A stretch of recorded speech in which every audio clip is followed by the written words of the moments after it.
Look, I know you are walking around every day feeling guilty about everything. It turns out that women carry guilt so much more than men. But look, it's not your fault.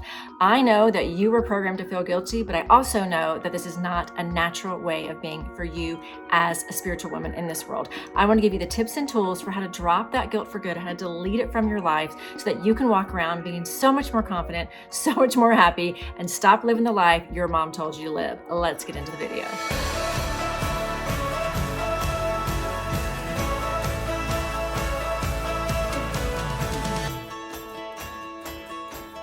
Okay, gorgeous woman, here's the deal. I know you feel guilty all day. I work with women all day long, and we carry so much guilt around with us.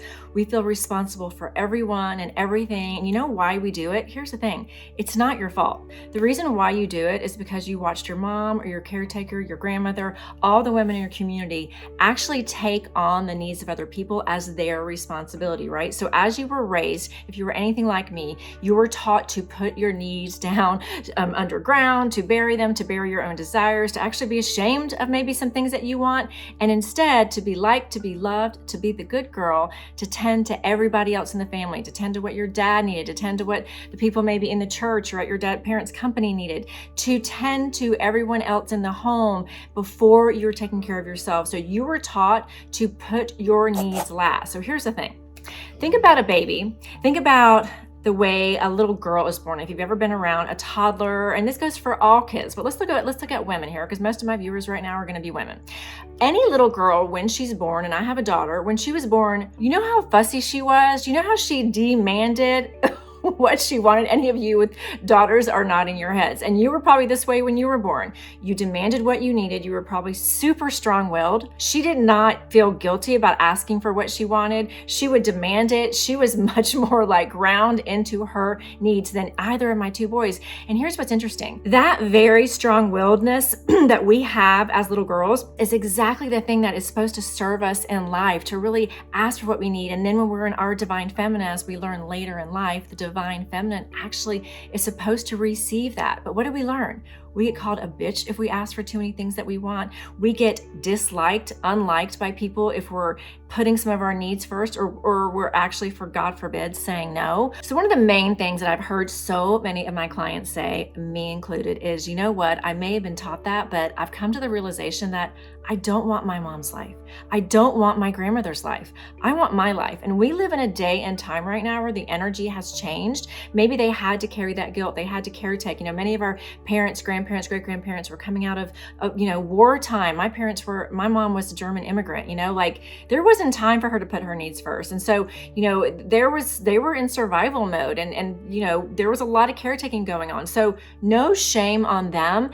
Just the thing is time has changed. The energy on our planet has changed. And right now we know more about the human psyche. We know more about spirituality. We're going through the Great Awakening. And if you're here, you're probably looking at a new way of looking at yourself in the world. The realization that you might be having might be the same as mine. And that is, I don't want to live that life. I want to start here and now where I am, shake off that old paradigm and live a life that is based in self-love, that's based in even self-first. So you guys, self-first does not mean you're selfish. I know you were taught that. When you're regarding yourself first, you actually come back into your family, into your job, into wherever you are being yourself. Research has proven that anger is one of the most dangerous things, which comes from resentment, that you will carry if you're doing this over and over again over years. It builds up in the liver, in the kidneys, in the heart, in the gut, headaches, heart issues, gut issues primarily. And for women, it can turn into feminine issues, okay? When we're carrying that and we're holding the responsibility for the happiness of everyone around us. I don't want you to be sick. I don't want you to do what I did and go through decades of chronic infections, chronic sickness, pain, exhaustion, because that's the other thing that you're going to get. You're going to feel so fatigued. That's one of the main reasons that you're going to know that you're carrying too much guilt, because of the fatigue that you're carrying. So right now, if this is resonating with you and you want to hear more while we're thinking about it, just tap that like button, because you guys, this information is so important. And if you don't mind, hit that subscribe button also. I'm not sure which side I'm pointing to, but whichever side it's on, click the like and the subscribe button, because you guys, you would love to hear more content like this. I think if you would click the subscribe button, because I'm dropping videos like this all the time on how to make you feel more empowered in your life, have more happiness, find more meaning in your life, so that you can live the life that you're here to live, because you, my dear, are here for great things. Let's get back to the video. Okay, so we've established that carrying guilt is not good for you. And we've established, I hope that you're hearing me, what needs to replace it is radical self-love. Radical self-love is putting self first. Radical self-love is saying no to guilt and moving forward. So I'm going to give you a few tips on how to inject that radical self-love into your life. And let me tell you just really quickly why this radical self-love is so important. Again, what happens when you are in love with yourself and you're obsessed with yourself? I'm not talking narcissism. Nobody wants to be around a narcissist. We want to be loving and giving, but we also want to be taking that time for ourselves, just like we take time for each of our kids or each one of our employees or each one of our parents. Take that time equally for yourself. So what that looks like is saying only yes to things that are hell yes, and saying no to things that like don't feel good in your gut. What happens when you start honoring this part of yourself, honoring your desires, honoring your gut, honoring what you really want in life and the things that make you super happy? It's going to make you happier.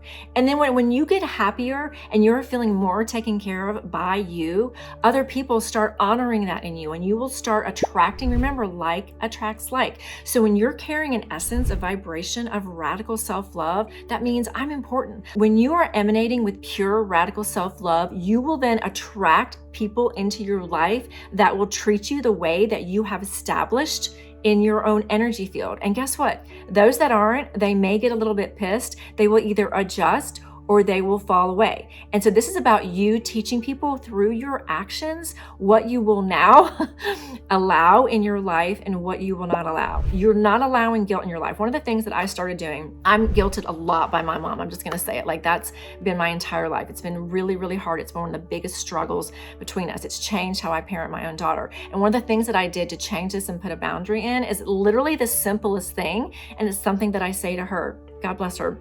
I love you, Mom, but you know what I'm going to say.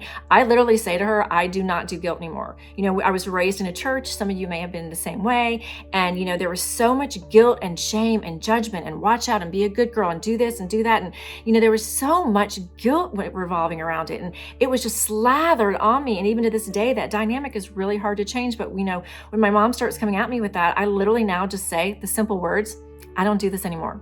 I'm not doing this. And if she keeps going, I will say, I am not going to stay in this conversation. I'm not going to show up for this event. I put such a strong boundary down because that guilt makes me feel so crappy on the inside. And the reason why it makes you feel so crappy on the inside is because you weren't meant to hold it. You as a spiritual being, this is not an emotion that your body was spiritually built to hold. It is the lowest density vibrational feeling. It's the lowest emotion on the vibrational scale of consciousness, because with guilt comes shame, and it's a 10 on the vibrational scale of consciousness. Self-love is up at a 300, 500.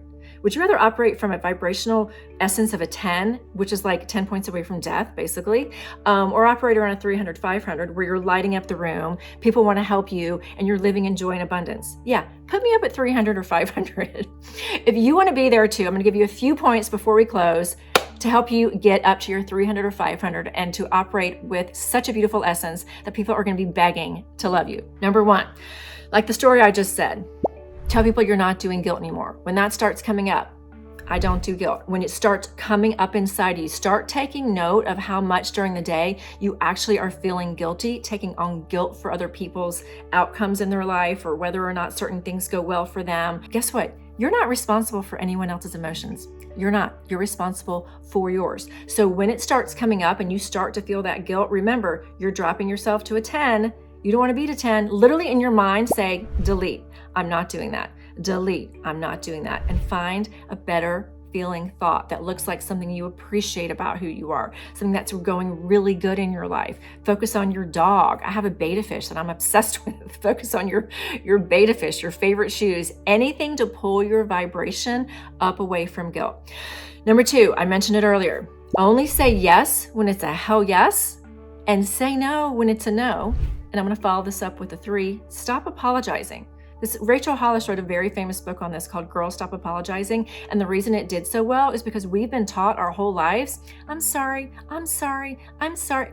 Stop apologizing. Be kind. If you hurt somebody, apologize. Speak it. Don't say, I'm sorry, I know y'all want blah, blah, blah, but I would just say, hey, can we do what I want tonight? Hey, I'd really like to watch this movie because I'm not really feeling horror flicks right now. Oh, y'all aren't gonna watch it? Okay, cool. I'm gonna go in the other room and watch what I want to watch. Like, not making any, and pay attention to how much this is number 3 or 4. Pay attention to how much you have learned to inflict guilt on other people, because part of that is a cycle that you are creating. It's karmic, and it is always going to come back to you. So pay attention to how much you are actually doing it to your friends, family, and children, and rewire your mind and delete your own participation in the guilt cycle, because it is only about quicksand and negative vibes. Okay, and the last thing I'm going to tell you to do that's going to help you relieve the guilt is to remember there is a me in meeting. So when you need time alone and you want to take care of yourself, or you don't want to do something but you can't really think of an excuse, but you don't want to do it, you have my permission to say, I can't have a meeting. I can't have a meeting. Literally, there's me in meeting. Your meeting could be going with yourself and getting your nails done. It could be going and sitting with your dog on the bed. It can be going and jamming out to your favorite music while you drive around the block. It can just be staying home in your office and working. You have a meeting with your work. You can't show up for the toy drive or whatever it is. Like, do what feels really good to you, what you know is going to fill your cup. And even if it feels like maybe a sacrifice, if it still feels good to you, like you're volunteering and you know you'll walk away feeling like a better person, do it. If you know you're going to walk away resenting that person, feeling pissed off at that family member, don't join in on that kind of dynamic. Tell them that you have a meeting, or you know what, even better, just say no. You know what? I can't. I hope y'all have a really great time, but I can't this time. Period. No explaining, no excuses, most of all, no guilt.